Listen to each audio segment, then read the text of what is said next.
ታዱሻን ዮናታን አክሊሉ ታዱሻን ሲደበድብ በአካል የነበረ ሌሊት በመኪና የታዱሻን ቤት ግብረ አበሮቹን ሰብስቦ በመክበብ ሲያስፈራራ የነበረ ግለሰብ ነው። ከታች የምታዩት ይሄ ፕሮቴስታንት የትኛውም ግለሰብ ተነስቶ ካውንስል ከሚባል ተቋም መስፈርቶችን አሟልቶ የራሱን ኢንተርናሽናል ቸርች መክፈት ይችላል። ይሄ ድካማችን፣ ይሄ ውድቀታችን፣ ይሄ ኪሳራችን፣ ይሄ የምናፍርበት የምንሸማቀቅበት እንደ በረከት አድርገን የተቀበልነው ግን እርግማናችን የሆነ ጉዳይ ነው።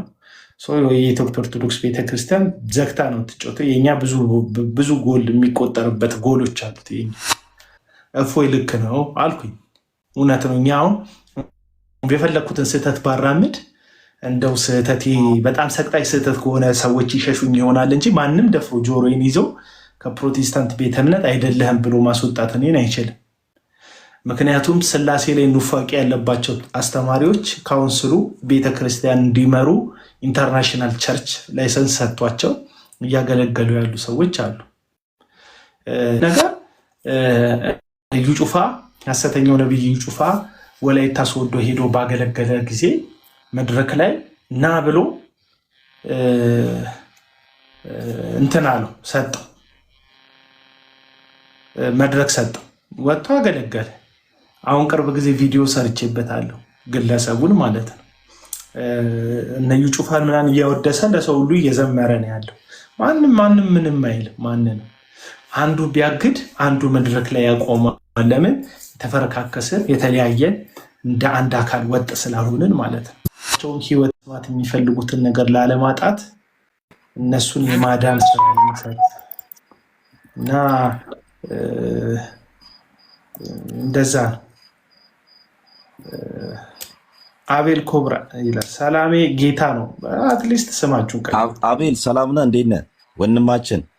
እንዱማን እንዴት ነህ ወንድማችን? ሰላም እግዚአብሔር ይመስገን። ደህና ነህ አቤልዬ? አለው ወንድም አለም እንዴት ነህ? ሰላም እግዚአብሔር ይመስገን። እወድሃለሁ። በጣም ደስ ትለኛለህ ብራዘር። አመሰግናለሁ ብራዘር።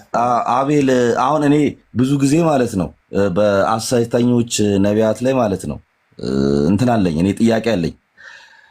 አሁን ብዙ ጊዜ ላይቭ ላይ ምናምን ሲሰብኩ የሆነ ነገር ሲያደርጉ እኔ ከታች ኮመንት ጽፋለሁ፣ እንትናቸው ትክክል ስላልሆነ ማለት ነው ወዲያው ብሎክ ያደርጉኛል። አቤል እግዚአብሔርን አንድ የሆነ ነገር እውነት አቤል እግዚአብሔርን ነው የምልህ። አንድ የሆነ ነገር በጣም ጸልያለሁ ለሰው እያሉ አይናቸውን ገልጠው ኮመንት ነው የሚያዩት፣ ተቃራኒ ኮመንት ካሉ ወዲያውኑ ብሎክ። እኔ አቤል ይቅርታ፣ እኔ አዳማ ልጅ ነኝ እና ቢያንስ ጌታን ከተቀበሉት 1990ዎቹ ምናምን ነው እንትን ያልኩት። ይቅርታ አድርግልኝና ማለት ነው ቢያንስ የቆየው ነኝ። ኤቭሪቲንግ ምናምን አውቃለሁ። አሁን ይሄ ሐሰተኛ ነቢያት ምናምን አዲስ አበባ ከመብዛቱ በፊት ምናምን ነገር እኔ ብዙ አውቃለሁ። ግን አሁን አንዳንድ ነገሮችን ማለት ነው ኮመንት ላይ እንትን ገስት ላይ የሆነ ሲሰብኩ ምናምን የሆነ ነገር ሲሉ ከታች እኔ ይሄ ትክክል አይደለም ብዬ ምናምን ነገር ልክ እንደጻፍኩኝ ማለት ነው በቃ ወጥቻለሁ። በቃ ብሎክ አድርገውኛል። እውነት አቤል አሁን ለምሳሌ አንተ ዮናታን ጋር አንተን አውቃለሁ ኦልሞስት ከ2009 እንደዛ አካባቢ ጀምሮ አውቃለሁ፣ እከታተላለሁ ምናምን ነገር 2010 9 አውቃለሁ። እኔ አሁን ለምሳሌ ሐዋሳ ዩኒቨርሲቲ ነው የተማርኩት። 5 ዓመት ሲቪል ኢንጂነሪንግ ነው የተማርኩት። ሐዋሳ ዩኒቨርሲቲ ነው የተማርኩት። 2005 ነው ከሐዋሳ ዩኒቨርሲቲ የወጣሁት እና 2001 ገብቼ 2005 ሐዋሳን በደንብ አውቃታለሁ። ያው ዮናታን ሳያውቃት በፊት እኔ አውቃታለሁ ሐዋሳን። አቤላ ይቅርታ። አዎ እየሰማሁ ነው። ይቅርታ። አይ እና አሁን አንዳንዴ እየሰማሁ ነው። ሐሳብን ቀጠል። እንደዚህ ያማለለ ያው ቀጠለ ስጨርስ ሐሳብ ሰጣለሁ። አሁን የኔ ቤተሰቦች በሙሉ ፕሮቴስታንት ናቸው። ፕሮቴስታንት ስል ማለት ነው እኔ ያደግኩበት በቃለ ሕይወትና በሙሉ ወንጌል ነው። ኦልሞስት 1980ዎቹ 90ዎቹ ምናምን ነው የኛ ቤተሰብ። ይሄ ፕሮቴስታንት ሲባል የሚከበር ፕሮቴስታንት አለ አይደል? ፕሮቴስታንት ኢኔሴንስ ማለት ነው። አሁን እኛ አካባቢ ሰው ሲጣላ እድር፣ እቁብ የሆነ ነገር ምናምን ሲባል ከሙሉ ወንጌል ከመሰረተ ክርስቶስ ከናንተ አካባቢ ተብሎ አሁን ለምሳሌ እቁብም እድርም ምንም ሲሰበሰብ ምናምን እኔ በዛ ላይፍ ነው ያደግኩት። አሁን ሌቦቹ ሳይበዙ በፊት ማለት ነው። ሰው ሲጣላ እናንተ ምናምን ተብለው ነው የኛ ቤተሰቦች እያንዳንዱ ነገር የሚያደርጉ የነበረው ማለት ነው። እኔ በዛ ማህበር ነው ያደግኩት። ግን አሁን ማየው ነገር አንዳንድ ነገሮቹ ትንሽ ጥሩ አይደለም። አቤላ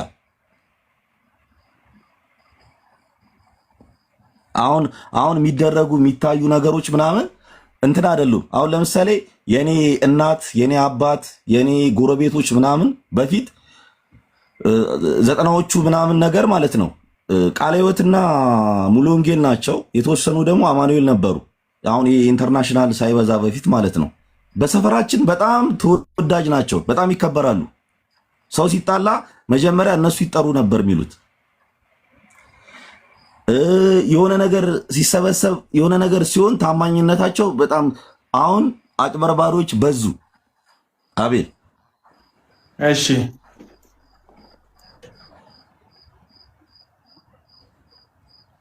እና አሁን እኔ አንዳንድ ቤት ላይ ገብቼ የሆነ ነገር ኮመንት ስሰጥ ወዲያው ብሎክ ያደርጉኛል። የሆነ ነገር ምናምን ሐሳቤን አይቀበሉ ምናምን ነገር ለምንድነው እሱ የሚያደርጉት? በአንተ ምክንያት ወይም አንተ በምትሰጠው ሐሳብ ምክንያት ቶሚ እንዴት ነህ? ሰላም ላንተ ይሁን። የድሮ ወዳጅ ፌስቡክ፣ ቲክቶክ ላይ በአንተ ምክንያት ሰዎች ጥርጣሬ እንዳያድርባቸው ወይም እነሱ ከሚዋሹት ውሸት ሰዎች ወደ እውነታው ዘንበል እንዳይሉ ለማድረግ ነው። አንተን ቶሎ ያጠፋዋል፣ ፎከስ ያደርጋሉ እንትኑ ላይ አላማው ላይ ማለት ነው። ሰዎች ፈልገው ነው አሁን ነገሮችን ሳይ ስላልተገለጡ አይደለም ሐሰተኞች ሰዎች እየተከተሏቸው ያሉ። ያው በሶስት አይነት መንገድ ይከተሏቸዋል ብዬ ባለፈው ስናገር ነበር። የመጀመሪያዎቹ የዋሆቹ ምስኪኖቹ ናቸው። ጌታ ቀብቷቸዋል፣ ለይቷቸዋል፣ መርጧቸዋል ብለው እነዚህ ሐሰተኛ ነቢያት ይሄ ሁሉ ሰው ጌታን በእጃቸው እየተቀበለ ነው ምናምን ይባላሉ። አሁን 900 ሰው ድኗል ምናምን ተብሏል። እዚህ መልካም ወጣለ ቀጥሎ ይድናል ምናምን ይባላል። እነዚህን ቁጥሮች በመስማት ሰዎች ይሄው ሰው ወደ ጌታ እየተጨመረ አይደለ፣ ስለዚህ በእነዚህ ሰዎች ይሄው ጌታ እየሰራ ነው ብለው በየዋህነት የሚታለሉ የሚሸወዱ ሰዎች አሉ። እነዚህን በየዋህነት ልብ ታቀናቸዋለህ፣ ትሞክራለህ። ምንም ቢታገሉም ለመለወጥ ትሞክራለህ። ሁለተኞቹ ያው የጥቅም ተጋሪዎቹ ናቸው። የጥቅም ተጋሪዎቹ ግን ለመለወጥ አይደለም አንተን ለማጥፋት እንኳን አይመለሱ። ሲንገር ምናምን የሚባሉ ካያቸው መድረክ ለማግኘት ማይክ ለመቀበል እድል እንዲሰጣቸው በጣም ጥረት ስለሚያደርጉ የእነዚህን ሰዎች መድረክ ለማግኘት ለእነሱ ደጋፊ ይሆናሉ። በቀጥታ ገንዘብ የሚሰጣቸው ሰዎች፣ ሙሉ ጊዜ አገልጋይ ለመሆን ተስፋ የሚያደርጉ ሰዎች፣ አሊያም እዛ ታዋቂው ነብይና አገልጋይ ጋር የሚሰበሰቡት ባለሀብቶች ስራ እንዲሰጧቸው ወይም ቢዝነስ አብሮ ለመስራት እድል እንደሚያገኙ የሚሰማቸው ሰዎች የእነዚህን ሰዎች ታዋቂነት በመጠቀም ከነሱ ጋር ፎቶ በመነሳት በተለያየ መንገድ የነሱን ኮኔክሽን ተጠቅሞ ራስን ለመለወጥ ወይም ለማበልጸግ ይፈልጉ የጥቅም ተጋሪዎች አሉ። አሊያም ደግሞ ከአውሮፓ ከአሜሪካ የመጡ ሴቶችን እንዲሁም ደግሞ ባል ፍለጋ የሚሄዱ ደግሞ ሴቶች ጭምራሉ። እነዚህ እስከ ሞት ድረስ አይፋቱክ። ሌላው ደግሞ ከባለራእዩ ጋር ሴክሹዋል ሃራስመንት ውስጥ የገቡ ሴቶች ወይም ሴክሹዋል ግንኙነት የጀመሩ ቢሮ አካባቢ የሚነካኩ ሴቶች በድብቅ ከሚስትየው ጀርባ እንደዚህ አይነት ሴክሹዋል ግንኙነት ከአገልጋዩ ጋር ያላቸው ሴቶች፣ እንደዚህ አይነት ሴቶች አይለቁም። ጥፍራቸውን ያወጣሉ፣ ቀንዳቸውን ያበቅላሉ፣ ገባህ? ጥርሳቸውን ያሾላሉ። ባገኙት ነገር ይዘነጣጥሉካል። ባልታወቀ ምክንያት አገልጋዩን 24 ሰዓት ቴሌቪዥን ላይ በማየት ሚስት እንዳለው ልጆች እንዳለው ቢያውቁ እንኳን በፍቅር የሚወድቁ ነውላላ ሴቶች፣ እንደዚህ ያሉ ሴቶች አገልጋዮቹን በፍጹም ልብ ነው የሚከተሉት። አንድ ቀን ትዝ ይላል ዮናታን አክሊሉ ቲክቶክ ላይ መጥቶ የእግዚአብሔር ሰው ሀርጋ ዱላ ምናምን ብላ ልሳን ሁሉ የተናገረች ሴትዮ አለች። ብቻውን ሴትዮ መንፈስ ቅዱስ ነክቷት ምናምን አይደለም፣ ኦቨር ስለሆነ አቤል አንዴ ላስቆምና ማለት ነው። በዘመናዊ አባባል ይሄ የአሁኑ ልሳን ትክክል ነው ብለህ ታምናለህ? ግን ይቅርታ አድርግልኝ፣ እኔ ልሳን ካልተተረጎመ ልክነቱ የሚታወቅበት ምንም ምክንያት የለም ብዬ ነው የማስበው። ካልተተረጎመ ማን ነው የሚተረጎመው? መጽሐፍ ቅዱስ ሁለቱንም ስጦታ ነው እግዚአብሔር የሚሰጠው የሚለው። ለአንዱ በልሳን መናገር ይሰጠዋል፣ ለሌላው ደግሞ ያው በልሳን የተናገረው መተርጎም ይሰጠዋል ይላል። ስለዚህ እግዚአብሔር መንፈስ ቅዱስ ስጦታን እያደለ ከሆነ በጉባኤው ሁሉንም የማይታወቅ ቋንቋ ተናጋሪ ብቻ ያደርጋቸዋል ብዬ አላምንም።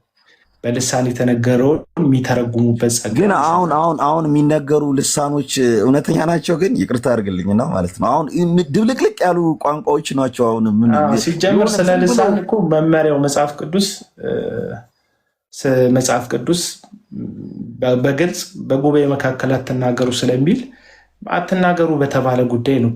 ያው የጴንቴኮስታሉ አማኝ አደባባይ ላይ ካልጮህን እያለ ለወንጌል መሰናከያ እንዲሆን ያደረገው እኔ ብዙዎቹ እንዲህ የምንድን ነው ያጣጠሩ ፊደሎች የጎባበጡ ፊደሎች ድምር ነው ብዬ አስባለሁ። የብዙዎቹ ልሳን ግን አሁን ለምሳሌ ማለት ነው አሁን አቤላ ይቅርታ፣ አሁን ባለንበት የልሳን እንትን የአቡጊዳ ታውቃለህ? አቡጊዳ ድሮ ተምሬያለሁ። አቡጊዳ ታውቃለህ? ተምሬያለሁ። ፒፒ ፓራራራ ሹሹ ካካተው ቱቱ ባባባ ፒፒ ፓፓ። አሁን ይሄን ልሳን ነው ብሎ ሰው ይቅርታ አድርግልኝና ማለት ነው ያላ አቡጊዳ አላ አይኖ። ግን አሁን ወደዛ እንዳንሄድ ሀሳባችን ሰብሰብ ለማድረግ ሁሉንም እንዳንረግጥ ወደ ሀሳባችንን ሰብሰቡ። ልሳን ስላልሆነ ፖይንታችን ማለት ነው ለመናገር እነዚህ ሀሳባውያን ሰዎች ሁለት ቅድም ዮናታን ምናምን ብለህ እኮ ልሳን ስላወራ ነው። ለዛ ነው ያነሳሁት እንጂ ዮናታን ሲገባ ልሳን ተናገረች። አንዲት ሴት አለች ሊያ የምትባል ሴት እዚህ ቲክቶክ ላይ የእግዚአብሔር ሰው አርጋዱላ በጣም መቀለጃ ነው የሆነው። በቃ ብዙ ሜምን የተሰራባት በዚህ በልሳኑ ማለት ነው። ነገሮቹ እንትን አይደሉ፣ ስሜታ ይሆናለች። እቺ ሴት ኦብሰስድ ናት ከሰውየው ጋር ማለት ነው። እሱን ገዝተ ላይ ማዋራት እግዚአብሔርን እንደማዋራት ስለታያት ልሳን እስከ መናገር ድረስ የደረሰችው ቲክቶክ ላይ ማለት ነው። እንደዚህ አይነት ኦብሰስድ የሚሆኑ ሴቶች አሉ። ባለትዳር እንደሆኑ ያውቃሉ። አገልጋዮቹ ሚስት እንዳላቸው ልጅ እንዳላቸው ያውቃሉ። ባለትዳር ሆኖም ግን እሱን በማየት ብቻ ከዛ ሰውዬ ጋር አጋንንታዊ ፍቅር የሚይዛቸው ሰዎች አሉ። ሌላው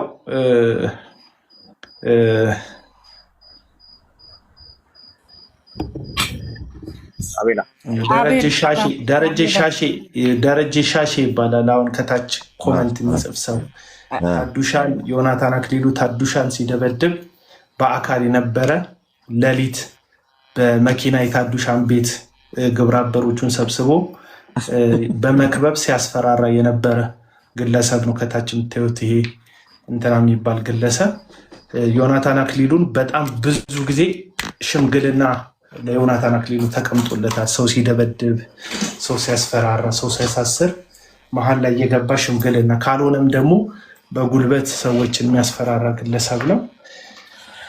አቤል ይቅርታ አድርግልኝና ማለት ነው። አሁን ለምሳሌ የቆየው ነው። ለምሳሌ እንትና ኤፍሬም አለሙ እንትን እዛ ፕሪፓራቶሪ ስማይ ገላዲዮስ ሲማር የእኔ ሲኒየር ነው። ይቅርታ አድርግልኝና ማለት ነው የእኔ ሲኒየር ነው። አቋል ዘጠናዎቹ ምናምን አቋለሁ። አሁን ኤፍሬም አለሙ ምናምን አሁን አዳማ ላይ አብዛኞቹ ብራንች የከፈቱ ነቢያቶችን አብዛኞቹን አውቃቸዋለሁ። ይቅርታ አድርግልኝና ማለት ነው ብዙዎቹን አውቃቸዋለሁ። አሁን ይሄ ዘመናዊ ከመሆኑ በፊት ማለት ነው። አሁን እንኳን የሆነ ነገር ብትናገራቸው ስልክ ይዘጋሉ ምናምን፣ ብጽፍላቸው ምናምን እንደዛ ናቸው። ኤፍሬም አለሙን በተመለከተ ምን ሀሳብ አለ? ወደ ገደሉ እንድትገባ ምን ልበል አቤላ ምን ልበል ማለት ኤቭሪ ማለሙን አውቀዋለሁ አልከኝ። አዳማ ልጅ ነኝ ስላልከኝ የአዳማ ልጅ ነኝ ስላልከኝ አስጨርሰኛ። የአዳማ ልጅ ነኝ ስላልከኝ ልታቅ የምትችለው ነብይ ዳጊ ልታቅ ትችላለህ። አሁን ለምሳሌ ዳግምን ማለት ነው። እሺ ዳግምን አሁን ለምሳሌ ማለት ነው ኦልሞስት አሁን ዳግምን በደንብ አውቀዋለሁ። ኦልሞስት ወንጂ ስቴዲየም አካባቢ እንደምታውቀው እንድታወራ አይደለም። እኔ አሁን ፕሮባብሊውን የነገርኩህ እኮ ዳግምን ልታቅ ትችላለህ። ከዛ በኋላ ደግሞ ታምራትን የአማኑኤል ህብረት ጥቁር ታምራት ደምሰስን ታውቀዋለህ። ደግሞ ሌላ ማን ነው እዛው የሙሉ ወንጌሉን ደግሞ መስፍንን ታውቀዋለህ። ከዛም ደግሞ ዘለል ብለህ ደግሞ ሌላ ሰው ልታውቅ የምትችለው እዛ አካባቢ ላይ ፓስተር ካሳሁን ለማን ታውቀዋለህ። እንደዚህ አይነት ሰዎች ልታውቅ ትችላለህ። ሰው ብዙም እንትን አይደለም አይደለም። አሁን ስንናገር ፖይንት እንዲኖረን አቤላ አንድ ሀሳብ ሰጥቼ ልወርደው ነው። ይቅርታ ገር ሰላም ነው። እንዴት ነህ እህታችን? እንዴት ነሽ? አለሁ እግዚአብሔር ይመስገን። እኔ በጣም አከብራለሁ፣ በጣም አደንቃለሁ። ትክክለኛ ሰው ነህ። ለምን ሰው ደካማ ጎኑ ማለት የምነግር ሰው የለም። ሰው የምማረው ከደካማ ጎኑ ሲነገርለት እያስተካከለ ነው የማሄደው። ሁሌ ደግሞ አንተ አንበሳ አንተ እንደዚህ ነህ ስትባል ሰው ያለውን መስመር ይዞ ይጠፋል። አንተ በሁሉም ጎን አይተህ እውነቱን የምትመሰከር ልጅ ነህ። እኔ በጣም ብዙ ጊዜ ነው የምከታተለው። ይቅርታ አማርኛም ከተሰባበረ ብዙ አልችልም። ኧረ ቅንጥስጥስ ይበልህ መልዕክት ካስተላለፈ በቂ ነው። ለምን ቅንጥስጥስ እና እንደዛ ነው አቤላ። እኔ እንደ አንድ ሰው በጣም እኔ ሌላ ሃይማኖት የሌላም ቢሆን በጣም አከብራለሁ፣ በጣም አደንቃለሁ። ኦርቶዶክስ ነኝ። በጣም አደንቃለሁ፣ በጣም ይገረማለሁ ሁሌ ማለት ነው። ለምን እኔ እንደ ጥያቄ አንድ የምጠይቀው ትክክለኛ መንገድ አሁን በኦርቶዶክስ ቤተክርስቲያን አንድ ሰው ብቁ ሲሆን በቤተክርስቲያኑ የሆነ ይችላል ቤተክርስቲያን ውስጥ ብቁ ሲሆን ወይም ድቁና ወስዳል የሆነ ነገር ሲወስድ የራሱን ቤተክርስቲያን ሊከፍት አይችልም። ለምን ወይኔ የገጠር ቤተክርስቲያን ሄዶ አገልግሎት ይሰጣል፣ ወይም ደግሞ እዛ ውስጥ ማለት የሆነ ቦታ ተሰጥቶ እዛ ነው የማገለግለው፣ ወይም አስተማሪ ሊሆን ይችላል። እንደዛ ነው የማደርገው እኔ። በሌላ ደግሞ ማለት የተረዳሁት አንድ ሰው ብቁ ሲሆን ወይም ወንጌሉን ተማርኩ ካለ ወይም ካወቀ ምንድነው የማደርገው ሌላ ቸርች ማለት ነው ሄዶ ይከፍታል። እንደ አንድ እኛ ጋር ገደብ ኦርቶዶክስ ቤተክርስቲያን በሲኖዶስ በሊቃነ ጳጳስ በሊቃውንት በምናምን የምትመራበት ለሺህ ዓመታት የተጠቀመችበት የራሷ የሆነ አስተዳደራዊ መዋቅር አላት። ፕሮቴስታንት አሁን ኢትዮጵያ ውስጥ ያለ ኢትዮጵያ ውስጥ ብቻ ሳይሆን አክቹዋሊ ዓለም አቀፉን የፕሮቴስታንት ግን ቤተ እምነቶች የተለያዩ ከመሆናቸው የተነሳ አንድ ለመሆን በጣም የሚቸገሩ ናቸው። እንዳልሽው አንድ ሰው ብቁ እንደሆነ ሲሰማ ወይም ፍቃድ የሚያወጣበትን መስፈርት ካሟላ ከኋላ ኪሱ የገዛ ቸርቹን ይዞ መዞር ይችላል። አሁን ሀገራዊ ምክክር እየተካሄደ ነው እና እንደ ሀገራዊ ምክክር እድል ተሰጥቷቸው አንድ ላይ ሲመካከሩ ቢሆኑ እራሱ አንድ መሆን አይችሉም፣ የኛዎቹ ሰዎች ማለት ነው። ስለዚህ ራስን ማስመለጥ፣ ራስን ማትረፍ፣ ራስን ከእግዚአብሔር ጋር ማጣበቅ ብቸኛ አማራጭ ሆኖ ነው የምናገኘው። መጽሐፍ ቅዱስ እግዚአብሔርን በንጹህ ልብ ከሚፈልጉት ጋር አንተ ግን እግዚአብሔርን በንጹህ ልብ ከሚፈልጉት ጋር ህብረት አድርግ ይላል ሐዋርያው ቅዱስ ጳውሎስ ለመንፈሳዊ ልጁ ለጢሞቴዎስ። ስለዚህ እግዚአብሔርን በንጹህ ልብ ከሚፈልጉት ጋር ህብረት በማድረግ እግዚአብሔርን እያመለክሽ ተቀጥያለሽ እንጂ እንደ ፕሮቴስታንት የትኛውም ግለሰብ ተነስቶ ካውንስል ከሚባል ተቋም መስፈርቶችን አሟልቶ የራሱን ኢንተርናሽናል ቸርች መክፈት ይችላል። ይሄ ድካማችን፣ ይሄ ውድቀታችን፣ ይሄ ኪሳራችን፣ ይሄ የምናፍርበት የምንሸማቀቅበት እንደ በረከት አድርገን የተቀበልነው ግን እርግማናችን የሆነ ጉዳይ ነው። የኢትዮጵያ ኦርቶዶክስ ቤተክርስቲያን ዘግታ ነው ትጮተ። የኛ ብዙ ጎል የሚቆጠርበት ጎሎች አሉት የኛ እንደዛ ነው። እና እዚህ ላይ በአንድ ጳጳስ አይደለም የምንተዳደረው። ለዛ እኔ እዚህ ላይ ሁሌ ነው እኔ ጓደኞችም ይኖሩኛል። ሃይማኖትን በጣም አከብራለሁ። ምስጋና ነው ብዙ ነገሮች ነን። እኛ አንድ ነን። እውነቱን ለመናገር ክርስቲያን ስንሆን በአንድ አምላክ ነው ስንተረጎም ማለት የተለያየን ብናደርገው ዞሮ እኛ አንድ ነን ብዬ ነው የማስበው። እኔ ጓደኞችም አሉኝ እንደዛ የማገለግሉም እኛ ጋር የነበሩት ብዙ ማለት ነው። እንደ ሳይማሩ ሁሉ የራሳቸውን ነገር የሚከፍቱት አሉ። እኔ አሁን እሱን ደጋፊ አይደለሁም።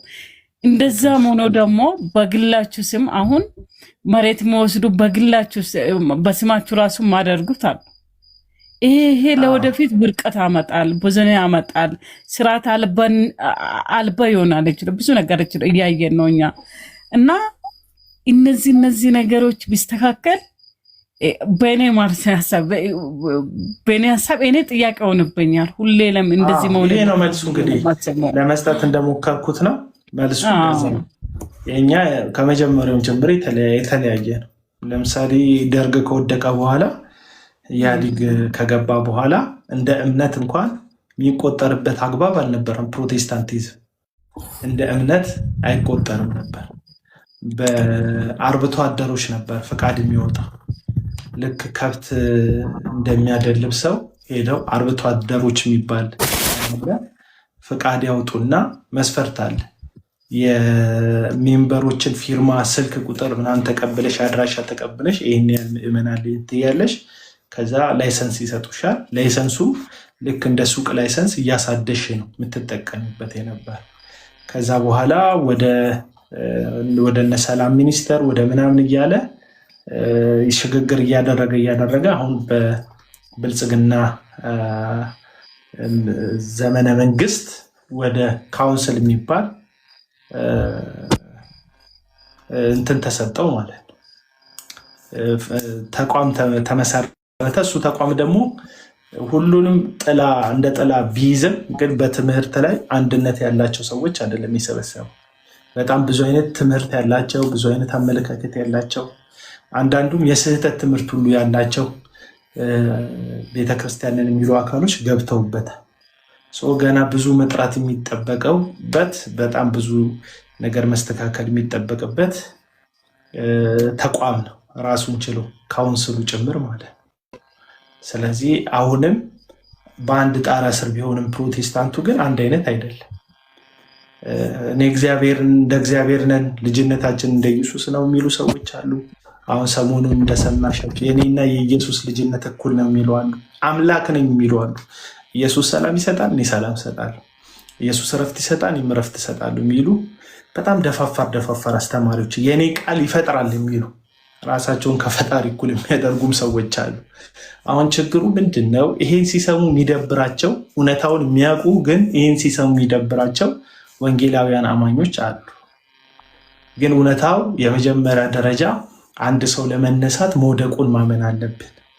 አቤቱ መልሰን እኛም እንመለሳለን፣ ዘመናችንን እንደ ቀድሞ አድስልን ብለን እንደወደቅን እንደሳትን እንደ ቤተክርስቲያን ፌል እንዳደረግን ማመን አለብን የወንጌላውያን አማኞች። ከዛ እግዚአብሔር የምህረት አምላክ ነው፣ እጁን ይዘረጋል፣ ያጠራናል።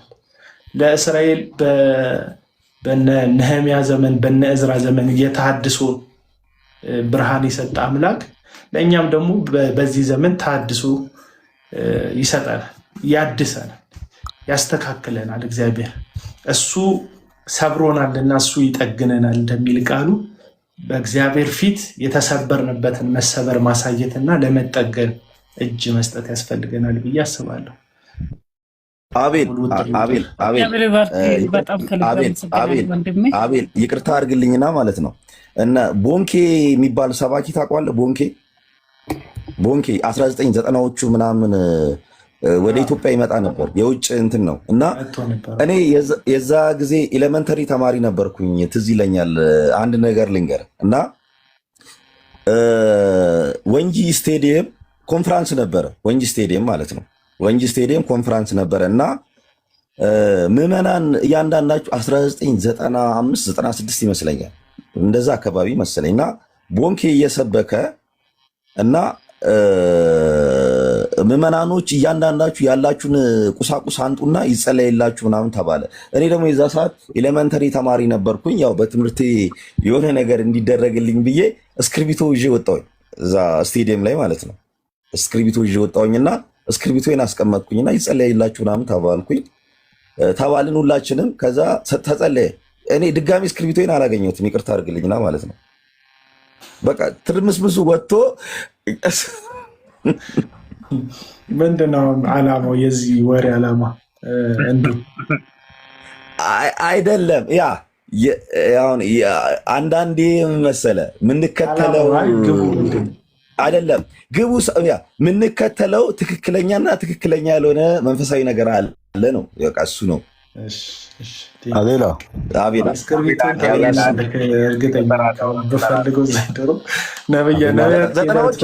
ዘጠናዎች የጠፋ እስክሪብቶ አሁን ይገኛል። ለነቢያት የሚሳናቸው ነገር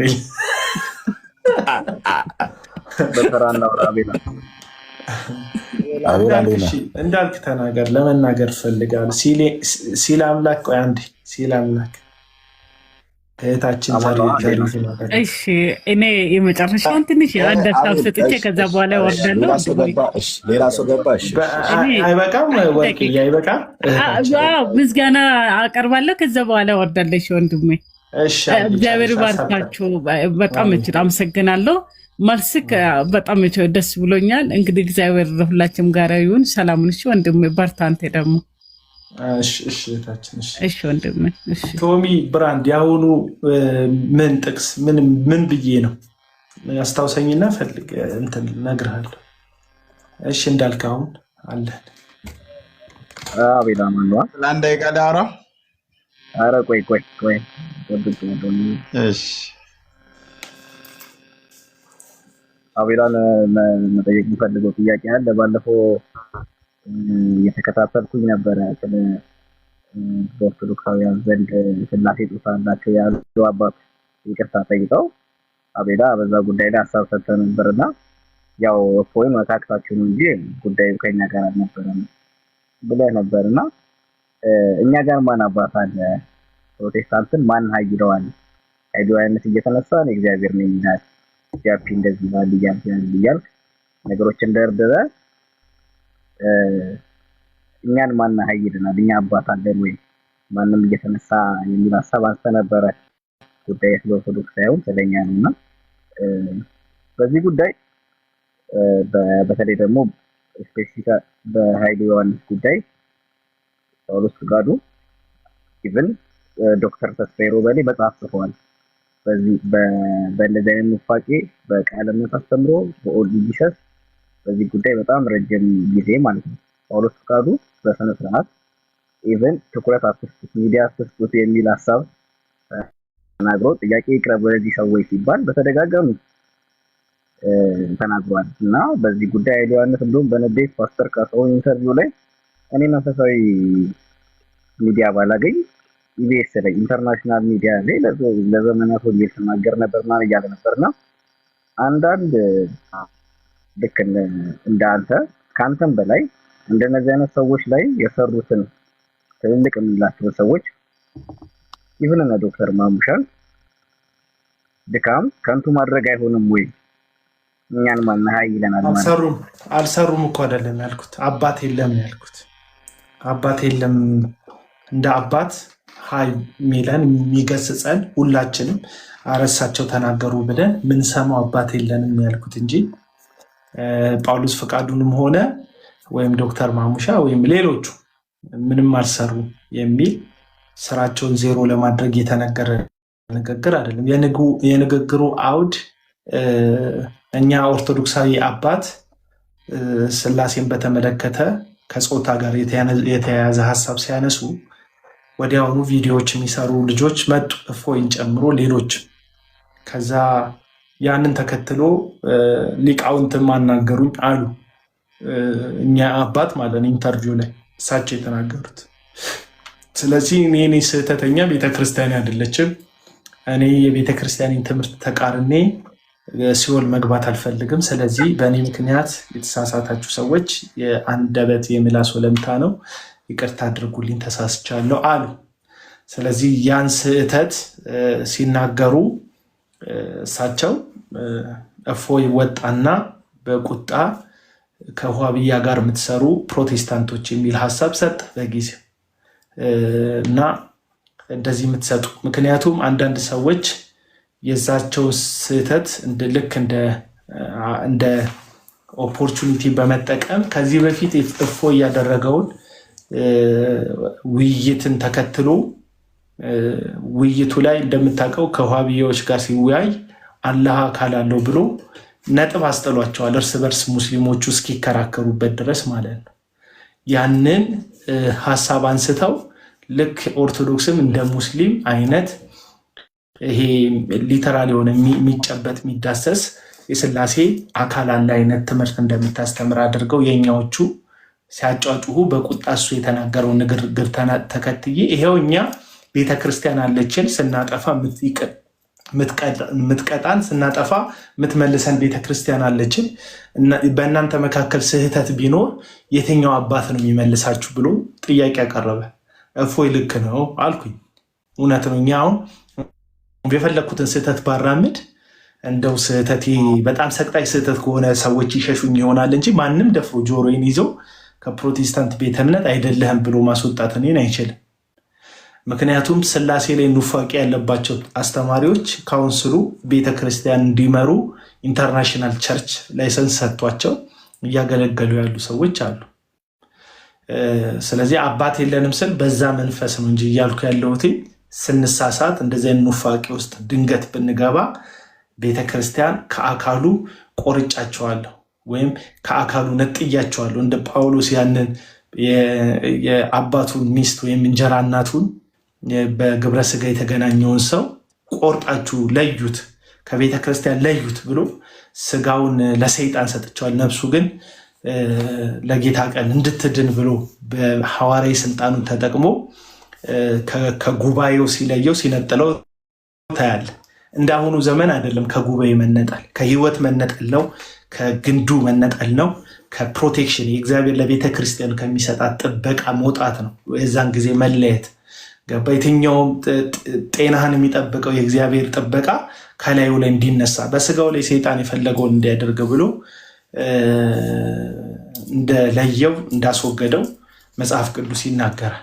ስለዚህ ያ ሰው በሁለተኛው ቆሮንቶስ ላይ ደግሞ እንዳዘነለትና መልሱት ደግሞ ሲል ትሰማለህ። የጳውሎስ ትእዛዝ ተከብሮ እንደተገለለ ከቤተ ክርስቲያን እንደተቆረጠ ያ ሰው ደግሞ እንዲመለስ ከቅጣቱ እንዲመለስ ሲለው ታያለህ። ልክ እንደዛ አሁን በቤተ ክርስቲያን ውስጥ የለም። ቅርብ ጊዜ አንድ ነገር ልንገር። ቃለ ሕይወት ቤተ ክርስቲያን አንድ ዘማሪ አግዳ ነበረ ከትዳር ውጭ በተደረገ ዝሙት ወይም እርኩሰት። ያንን ዘማሪ የሚገርም ነገር እዩ ጩፋ ሐሰተኛው ነብይ እዩ ጩፋ ወላይታ ሶዶ ሄዶ ባገለገለ ጊዜ መድረክ ላይ ና ብሎ እንትን አለው፣ ሰጠው፣ መድረክ ሰጠው፣ ወጥቶ አገለገለ። አሁን ቅርብ ጊዜ ቪዲዮ ሰርቼበታለሁ፣ ግለሰቡን ማለት ነው። እነ እዩ ጩፋን ምናምን እያወደሰ ለሰው ሁሉ እየዘመረ ነው ያለው። ማንም ምንም አይልም። ማንንም አንዱ ቢያግድ አንዱ መድረክ ላይ ያቆማል። ለምን? የተፈረካከስን የተለያየን እንደ አንድ አካል ወጥ ስላልሆንን ማለት ነው። ይሄ እውነታው ነው። ያንን ያልኩት እንጂ በግለሰብ ደረጃ ሰዎች ለቤተክርስቲያን ያደረጉትን ጥረት ዜሮ እየከተትኩት አይደለም። እንዳልክ ዶክተር ማሙሻም ሆነ ጳውሎስ ፍቃዱን እንትን ሆና ፌር እንደዚሁ አሁን ላይ ከታቸውኝ የነበረ በዛ ጉዳይ ላይ ባለፈው ስታወራ እና ፌር ብናደርገው አሁን ባስተምሮ ዘንድ በዚህ ልክ የተበላሸ ነገር ከአንዳቸው ብንሰማ እኛ ቤት ስላሉት ትልቅ ከምንላቸው አገልጋዮች ለምሳሌ በእኛ ቤት አስብ። በእኛ ቤት አሁን ስላሴ ጾታ አላቸው ቢባል በእኛ ቤት ዝም አንልም፣ ማንም ዝም አይልም። አሁን ባለፈው ኃይሉ ዮሐንስ እየተናወጠ እንዳለው ማለት ነው ተሳደበ ትላንትና ደግሞ እና ማንም ዝም አይለውም። እኛም ቤትም ማንም እየተነሳ እንትን የሚልበት እንትን አይደለም። ለዛ ነው እኛ እንደዚህ ውጥንቅጣችን የወጣው አንዱ አንዱን ስለሚቃወም ነው። በእንትን ደረጃ ልክ ነህ።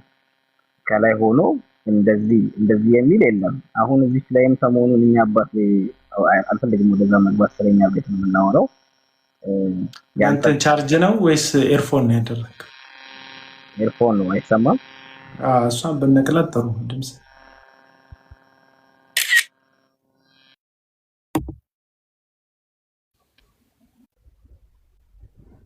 አሁን ይሰማል?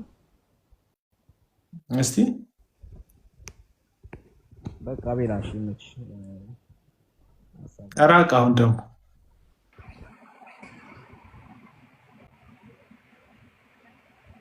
ድምጽ እንዲስተካከል ነው ነጫነጭ። አይ ግልጽ አድርገህልኛል። ተረዳኸኝ ሐሳቡን? አዎ እንትኗም ስትቆረጥ ሐሳቧ ስትቆረጥ ለምሳሌ ሁለት አባቶች አሉን ብዬ አንስቻለሁ። የመጀመሪያዎቹ ከሐሰተኞች ጋር አብረው በሐሰቱ የወደቁ ናቸው። ልክ እንደ ጋሽ በቄ ማለት ያልሄዱበት ቀይ ምንጣፍ ያልጨበጡት ያልቀቡት ሰው የለም። ልክ እንደሞቱት በሊና ሳርክ እሳቸው ተሰማኝ ላሉት ወይም ጌታ ተናገረ ላሉት ነገር የራሳቸውን ማህተብ ለማኖር በየሐሰተኛው አዳራሽ ሚራክል ብትል፣ እስራኤል ዳንሳ ብትል፣ ዩጩፋን ብትል ሌሎቹንም ሁሉንም ዘይት እየሄዱ አፍስሰውባቸዋል። ይሄ አሁን ስህተት ነው። መጋቢ ጻድቁ አብዶ ባለፈው የወንጌላውያን አብያተ ክርስቲያናት ካውንስል ምርጫ በነበረ ጊዜ ልክ እነ ትራምፕ ምርጫ በሚሆን ጊዜ ሄደው የምርጫ ቅስቀሳ እንደሚያደርጉ እነዚሁ ሐሰተኞች ጋር ሄደው ለምርጫ ቅስቀሳ በሚሆን መንገድ ሬድ ካርፔት ላይ ሲሄዱ ኮምፕሮማይዝ ሲያደርጉ ነበር። አሁንም ጥብቅና ቆመው ባለፈው ምኩራብ ሾው ላይ በቀረቡ ጊዜ እነዚህ ዕቅበተ እምነት የሚሰሩ ሰዎች እነዚህ ሐሰተኛ የሚሏቸው ሰዎች እንዲመለሱ አይፈልጉም፣ ለምን እንጀራቸው ስለሆኑ ብለው ጭራሽ በተቃራኒው ለሐሰተኞቹ እንጀራ መሆን ምስክርነት ሲሰጡ ነበር። እሳቸው አባት ናቸው፣ እንደ አባት ግን ከሐሰተኞች ጋር የወገኑ አባት ናቸው። ሌሎቹ ደግሞ ልክ እንደ ተስፋዬ ጋቢሶ አይነት ገባ ልክ እንደነ ሌሎቹ ትልልቅ አባቶች አሉ። አሁን ሳይለንት ደግሞ የሆኑ ይዘምራሉ። ጥሩ ቸርች አሁንም እያገለገሉ ነው። በጣም በቃ ጥሩ ስም ጥሩ ትምህርት ያለበት አብያተ ክርስቲያናት ቆንጆ ቦታ ላይ መድረክ ያገለግላሉ። ምንም ነገር አይናገሩ። ምንም ነገር ቢመጣ አደባባይ ላይ ፊት ለፊት የሚጋፈጡት ነገር የለም። እዩ ጩፋ አዳራሽም ሙሉ ወንጌልም ቃለ ሕይወትም መሰረተ ክርስቶስም መካነ ኢየሱስም ሕይወት ብርሃንም እንዲሁም ደግሞ ጆይ ጨሮም ጋር ሚራክልም ጋር ተወዳጅ ናቸው። ብርሃን አንድ ብርሃን ወይም ብርሃን በሕይወቱ የበራ ሰው ሁሉም ቦታ ሊወደድ አይችልም። ኢየሱስም እንደዛ አልነበረም። እነ ጳውሎስም እንደዛ አልነበሩ። የተለየ ነገር ዝም ስለሚሉ ግን የማንንም ምንም አያፈርሱም፣ የማንንም አይቃወሙም። እና ደግሞ እርግጠኛው የምነግረን በተበላሸ ነገር ላይ ዝምታ መስማማት ነው። በተበላሸ ነገር ላይ ጸጥታ ከጉዳዩ ጋር ተባባሪነት ነው።